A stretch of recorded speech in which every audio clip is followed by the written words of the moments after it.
Hi, everyone.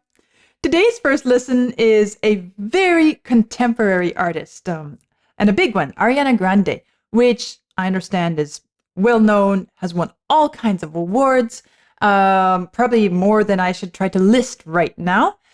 But there's something particularly interesting that stood out to me as I was reading up on her biographical information. As of 2025, Grande has broken 39 Guinness World Records. These records include the most songs to debut at number one on the Billboard Hot 100, most followers on Spotify, female, most monthly listeners on Spotify, female, most streamed act on Spotify, female, most streamed track in 1 week by a female artist on the Billboard charts, fastest hat trick of UK number one singles by a female artist, first female artist to place herself at number one, and so on and on and on and on. So she has broken a lot of records, which in itself is kind of not that important in some ways. But when you stop to think about the fact that this is breaking new ground for all artists to follow and opening doors for all artists, it's pretty impressive and it is worth acknowledging. So the song I'm listening to today, well, let's see. We Can't Be Friends from 2024. So it's a fairly recent song, and I'm looking forward to hearing a bit of her voice.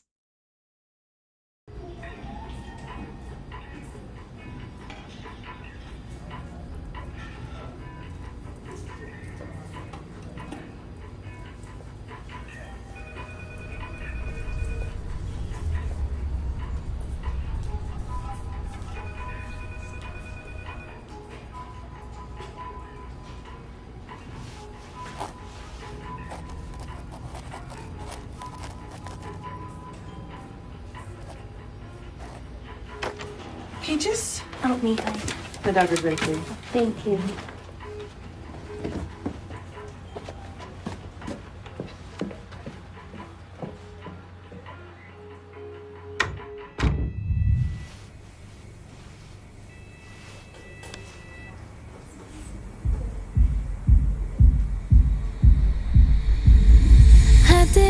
So as I'm listening to the introduction of this song, this is one where I feel like if I were just listening to the music without the video clip, I might be a little bit confused.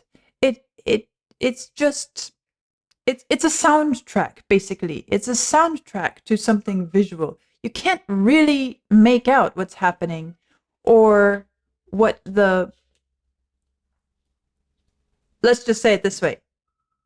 There isn't much musical going on, is there? You have this little which is, it could almost be, I don't know, the sound of something, a rough road, or it could be a sort of typing keys sound. It's just a small bit of motion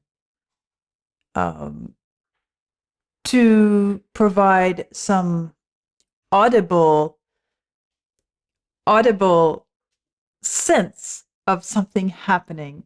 But all that's going on really is in the visual element there. And it was interesting to me listening to that as I'm seeing what's happening on the screen. She's reading. It's almost as if that is the sort of echo of that being printed out or typed out. It's kind of mechanical sound, right? Almost like one of those old printers that goes back and forth, and you just hear the. And now, as she's in the exam room, again, the music is providing more of a soundtrack to a movie, or in this case, a video clip. It's a soundtrack to a visual story being told. Now, I have no idea, and I kind of expect it's going to become more musical. And I sense that we're getting close to that, because in spite of the fact that there's hardly anything music substantive happening, the little bit of sound usage that has come to this point is building me up to an expectation. And now as I hear the heartbeat, the pulse, I feel like we are coming into the moment where I'm going to hear, I don't know, instruments, a voice, something coming in right away. Is that instinct correct? I have no idea, but that's how it strikes me. You know.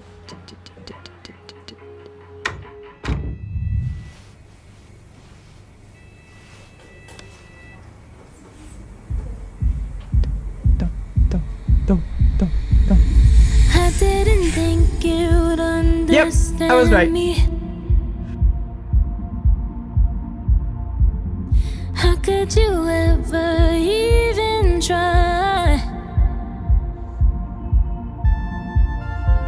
I don't wanna tiptoe, but I don't wanna hide. But I don't wanna feed this monstrous fire. Just wanna let this story die, and I'll be alright. We can't be friends, but I'd like to just pretend. You cling to your papers and pens. Wait until you like me again. Wait for your love, love. I'll wait for your love. Me and my truth, we sit in silence. Baby girl, it's just me and you. 'Cause I don't wanna argue, but I don't wanna bite my tongue. Yeah, I think I'd rather die. You got me misunderstood, but at least I look this good. You know, it's interesting listening to this piece. This is such a modern piece of music. There's so much about it that just places it in the modern era. And my experience going through the rock classics and moving into the 20th century works as well in this whole project has kind of helped me to begin to identify why is it such a modern sounding piece of music. And at the same time as I'm going through that whole process in my mind, why is it this way and how is it this way and what is really happening musically? I'm also trying to follow the lyrics as well as observe what's happening on the screen. It's a lot to take in all at once, isn't it? But I want to talk about why do I feel like this is such a modern piece of music? And I think most of it comes down to the production techniques. I'm not versed enough to put names to them and say, oh, they did this and this and this and this and this, and those that can't have been done earlier. But I hear certain things in the music. The way her voice is handled in the recording process. The way the percussion sounds. The way the strings sound. They each kind of live in their own world in a way, and most probably, they may not have been recorded even at the same time, even on the same day, who knows? But it's more than that. It's the way it's layered and put together, and the, I don't know if I would say the filtering, the modifying of the sounds, the cleaning up of the sound of the sonic elements. It's so interesting to me to try to think about what if this were recorded. Let's get really extreme. Let's go back to, let's say, the 70s. What if this were recorded during the Beatles era? How would it have sounded? Same instrumentation, same melody, same voice, all of that. How would it have sounded? And one of my one of my struggles with this really modern recorded music is that to me it feels so distant, so I don't know if sterile is the right word, because it does have emotional content, but it feels so reduced and flawless to the point that it feels made up. And for me as a musician, those are things that I really notice when I listen to a recording like this. It's not a criticism of the singer. It's not a criticism of the piece of music. It's not saying this music is useless or great, or it's not anything about the value of the music itself. It's about how does it strike me emotionally. And it's a struggle that I have with a lot of modern, like really contemporary recordings, that I hear that there is something in there, but I have a very difficult time connecting to it because of how the sound is handled. And so I'm sitting here, I'm watching this video clip, I'm watching the story go down, I'm reading the lyrics, I'm listening and analyzing the music as I go, and I'm struggling to connect emotionally.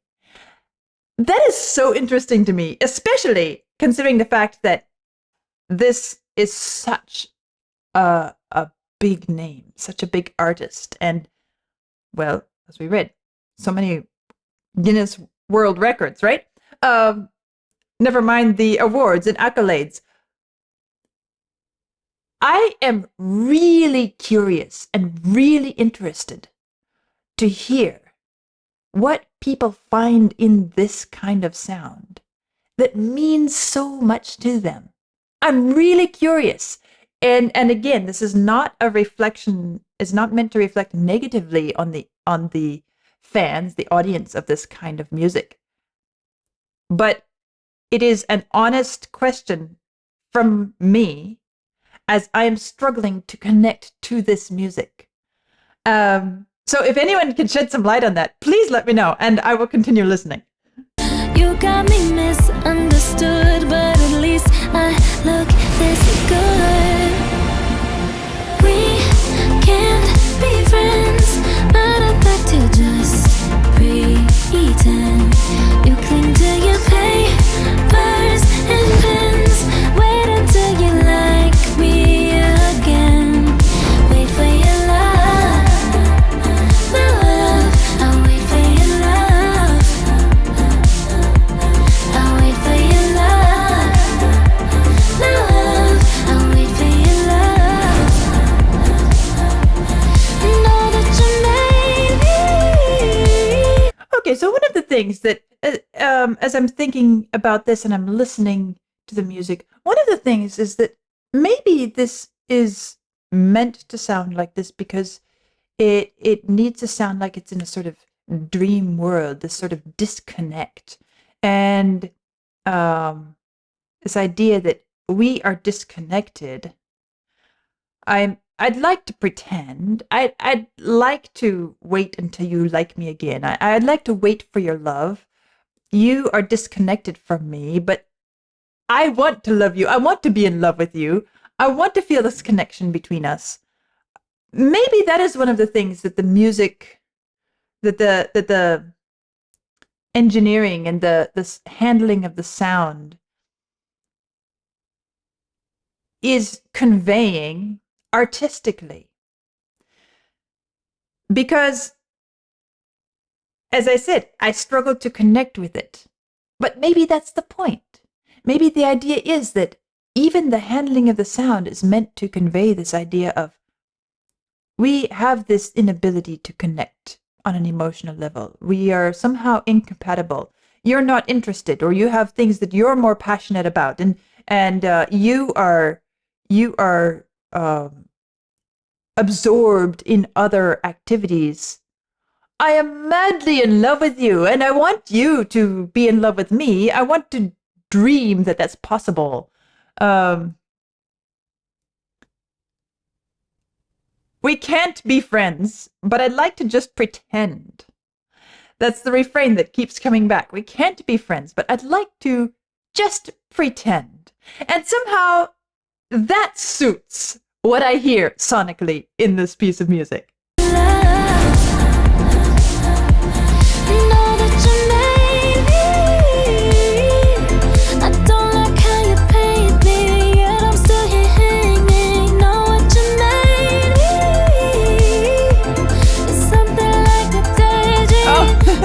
It even says, we even hear, it's something like a daydream. I didn't see that coming. I hadn't read that far ahead in the lyrics, but yeah, a daydream or a dream world or something that's unrealistic, but it's make believe. I'd like to pretend that it exists.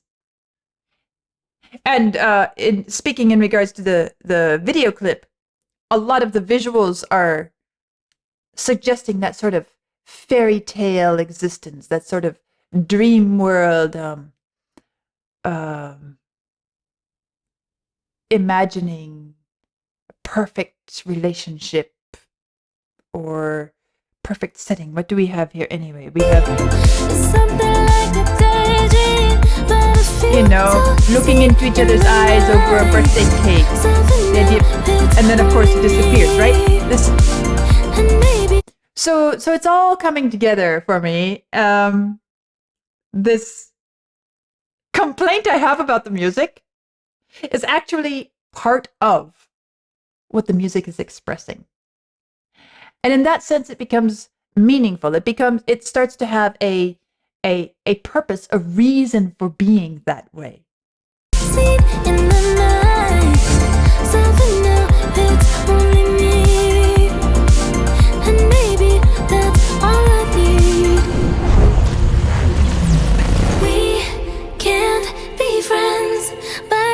To just pretend you cling to your papers and pens. Wait until you like me again. Wait for your love. It's interesting what happened with the tempo and the pacing there, because as we are going through this, we can't be friends. Where am I here? But I'd like to, well, let's listen to it. And maybe that's all I need.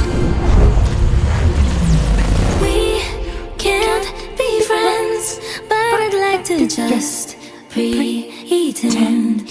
Right. So you feel a very clear division, the sort of breathlessness. But I'd like to just pretend, and the pulse is very consistent. And then the next line kind of. But I'd like to just pretend you cling to your papers and pens. Wait until you like me again. Here. We were expecting, wait until you like me again. Right? The same sort of pattern. But mid-phrase, it picked up, and that gasping for air, that trying to hold yourself together, kind of disappeared. Listen to that.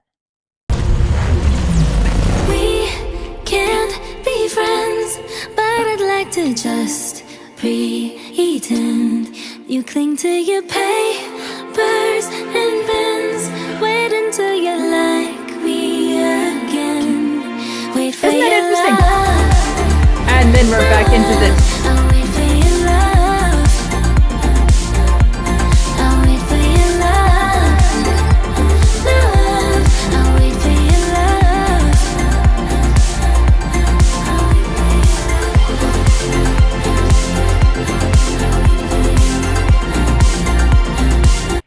And just the idea that is the place at which the tempo changes. It's an interesting place. It almost feels like, well, let's put it this way. Suppose this were a piece of music that a student were practicing. And, well, this is a bit unrealistic, speaking of unrealistic. A bit of an unrealistic scenario, because if I'm teaching a piece of music, I need to know that piece of music. But suppose I were listening to a student practicing this piece of music, and they were playing or singing this, and they got to that line and they performed it that way. I'd say, wait, hold on. What happened to your tempo there? Where are you going? In other words, it's really unexpected, and it has to have a reason for doing that. Otherwise, don't mess up the music that way. You've set us in a rhythm, in a groove, in an expectation. And if you're going to take us out of it, you have to have a reason for taking us out of it. And so the teacher in me just puts on the brakes and says, wait, what are you doing there? What is happening? Did you just let it run away from you? Have you lost control of it? In other words, are you driving the horse, or is the horse driving you? Obviously, there's got to be a reason for it happening there. And it's just an interesting choice of where we change the tempo and the whole flow of the piece. Your papers and pens, wait until you like me again. Wait for your love. And of course, we're back into this. So the question is, why? Why? Is this again a sort of dreaming of something? Because we hear this realization, this catching of the breath, and we see it in the video clip as well. Can hardly keep from falling apart. And then it's as if we have managed to stuff that all inside and get the normal appearance again. Present ourselves as if there's no problem to the world. And it happens midstream, mid-phrase.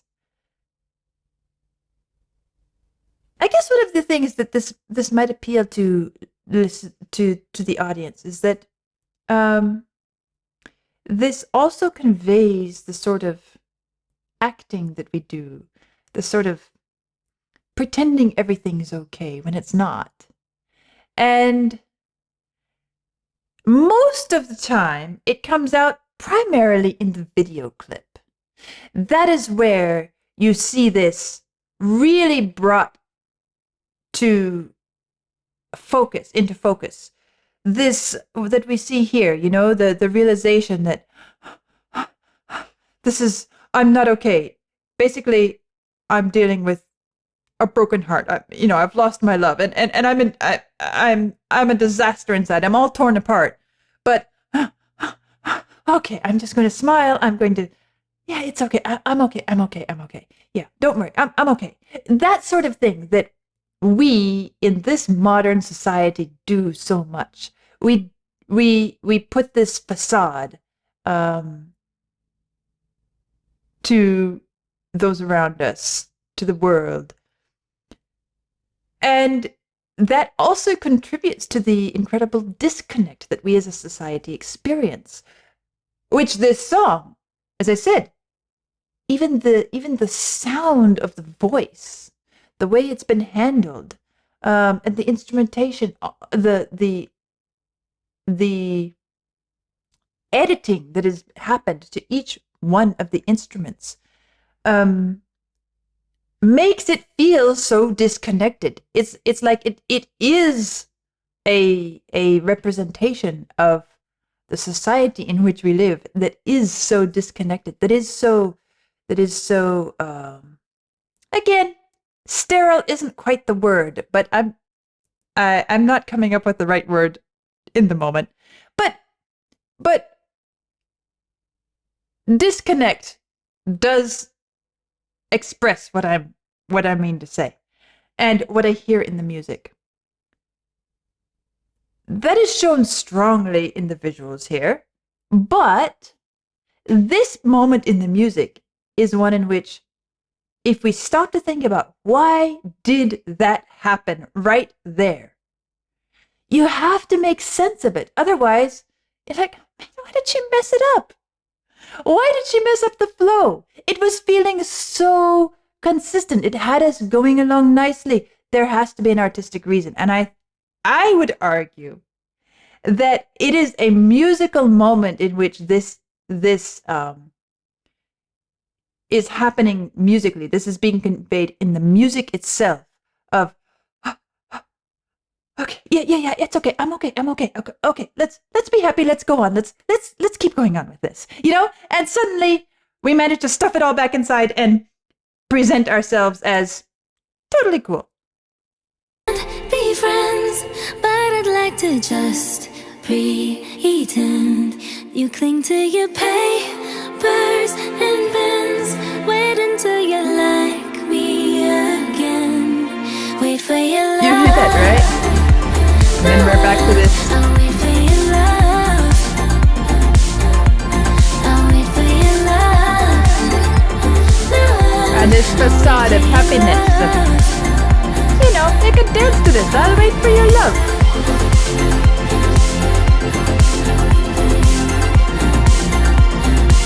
But even in there, you start doing this.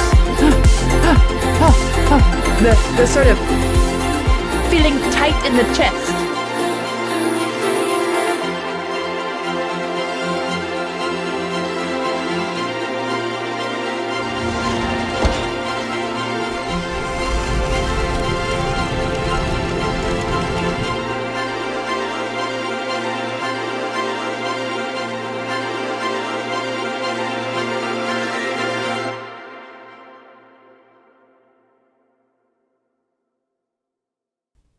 And that's how it ends. And you can decide for yourself whether all of that was giving up a love that was an imagined perfect love for the reality, as you see them walking off together, as you hear the music celebrating in its excitement of, okay, we're going to settle for the real world love and not some fairy tale experience. Or is it the choice to be okay and pretend that everything is okay and make it look like we're a good couple together? You decide. Because we could argue either way at the end here, I think. Maybe if I were to listen to it a few times through, I might say, I tend this way, or, I tend this way. But I think it's open to interpretation at the end. So that is my first time hearing We Can't Be Friends, Wait for Your Love from 2024, Ariana Grande. And, well, I'm going to say it's my first time knowingly hearing her voice. I've no clue. Maybe I've heard it somewhere along the way in some commercial setting, like a store. Who knows? But I know that I have just now listened to Ariana Grande and one of her songs. Now, as I said, I struggle with this modern, highly edited, modified, and cleaned up sound. And this whole listening experience with this particular song, the subject matter, and where it took me in my thoughts and ideas as I was listening, it's kind of planting the seed in my mind of one of the ways in which to approach music that has this modern sound that I struggle to connect with. That it is a natural expression of the world in which we live. And we know that about art, that art sometimes digs deep and challenges us. Other times, it simply expresses who we are and the world in which we live, the society in which we live, the age in which we live. And every era of music has done that to some extent or another. And we have to not lose sight. I have to not lose sight of the fact that that is what a vast quantity of the music put out today is doing. It is a reflection. It is a mirror. It is an expression of us, speaking in broad terms here, of us, of this world, of our society, of the things that interest us and that we respond to. And so I'm going to try to keep that in mind when I am confronted with music that feels more modern than really my ears enjoy. It's going to be interesting to see how that informs and directs my musical experiences with this type of music going forward. So, a worthy experience today, and one that really got my mind turning in some important directions. And I'm looking forward to what comes next. I'll see you soon.